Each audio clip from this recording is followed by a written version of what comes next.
नमस्ते जी, कैसे हो बेटा? अच्छे हो? Very ma'am good. आप कैसे हो? मैं भी अच्छी हूँ बेटा, आप अच्छे हो तो मैं भी अच्छी हूँ। है और मैम उसकी मम्मा ने उसको लाड से गोलू मोलू बोलती है, वो कहते ही होता, उसको बहन भाई और तो कोई होता नहीं था। तो उसके पापा की क्या ना, उसके जब वो छोटा ही था तो उसके पापा की मौत हो जाती है, इसलिए फिर वो माँ बेटा अकेले ही रह जाते थे। तो उसकी मम्मा थी ना, वो घरों में काम करके तो उसका पालन पोषण करती थी, उसको अच्छी तरह से खाना नहीं दे पाती थी, तो घर में काम करती थी, इसलिए वो शरीर में कमजोर था। तो वो स्कूल में जाता ना, तो बच्चे दौड़ लगाते तो वो पीछे रह जाता, खेलते तो वो उसके साथ खेल भी नहीं पाता था।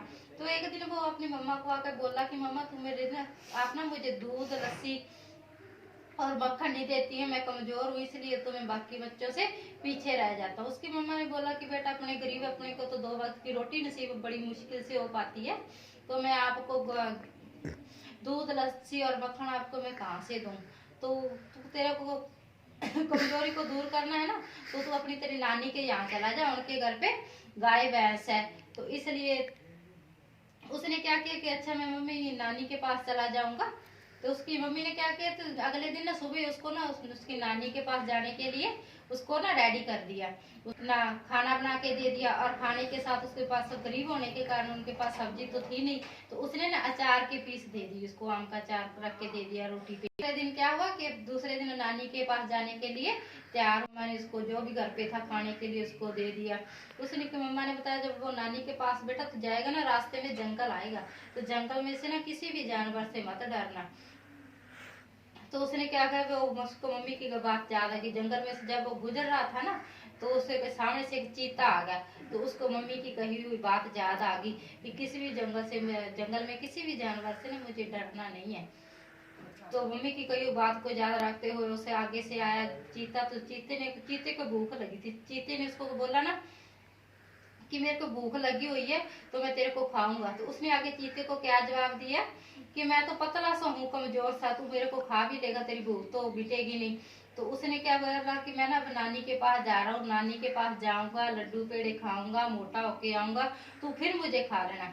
तो क्या हुआ, चीता ना उसकी बातों में आ गया, तो उसने बोला कि चल तू चल जा, तेरी नानी के पास मोटा होके आ जा, तो मैं तेरा इंतजार करूंगा, तू मोटा होके आएगा तो फिर मैं अपनी भूख मिटाऊंगा तेरे को खा को। तो क्या हुआ कि वो चला गया, उछलता कूदता जा रहा था, तो आगे उसे शेर मिला। तो शेर ने भी क्या कहा कि मेरे को भूख लगी हुई है तो मैं तेरे को खा के अपनी भूख शांत करूंगा।